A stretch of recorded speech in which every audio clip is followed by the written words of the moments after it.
What's up, good people? It's your boy C. Dot, Director of Operations for JTC in Abilene. And from boys to gentlemen, we on the move, baby. Look, y'all already know what time it is. It's return to honor. We have the honor of returning back to the students. So for my educators, what we want to talk about today is something real simple. I had the chance to go and talk to the Abilene High football team on Friday. And big shout outs to A High. Y'all did your thing and got that dub. But we had a conversation about execution versus intention and how execution always outweighs intention.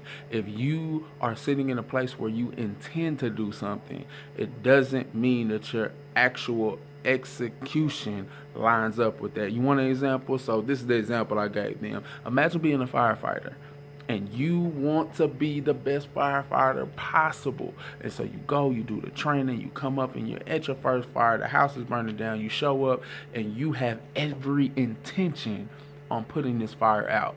Now you run up with your blowtorch and your gas and you're just screaming, I'm gonna put this fire out. Now some of y'all are saying right now, the second I said bringing a blowtorch and gas, that don't make no sense. Why? Because you know that that's only going to make the fire worse. And that's going to guarantee that it's burned down. Many of y'all have already used your brilliant brains to say, well, you need to bring water to fire, not fire to fire. And you're absolutely correct. But here's my question. How many times do we fail to do that in our day-to-day life?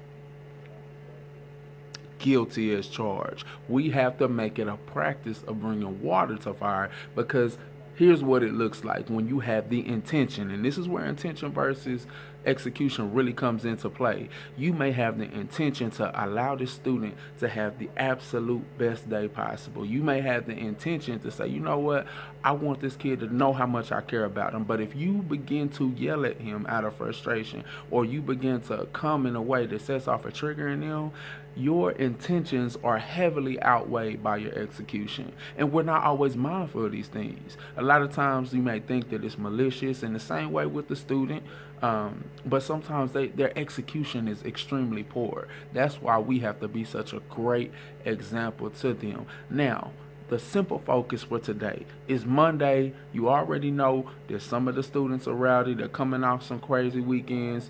You have the opportunity in each class period to be focused and say, hey, I'm going to bring water to fire. I'm not going to bring fire to fire. I'm going to bring water to fire. Now, that is my tidbit for my educators. Thank y'all so much for being the amazing people that you are.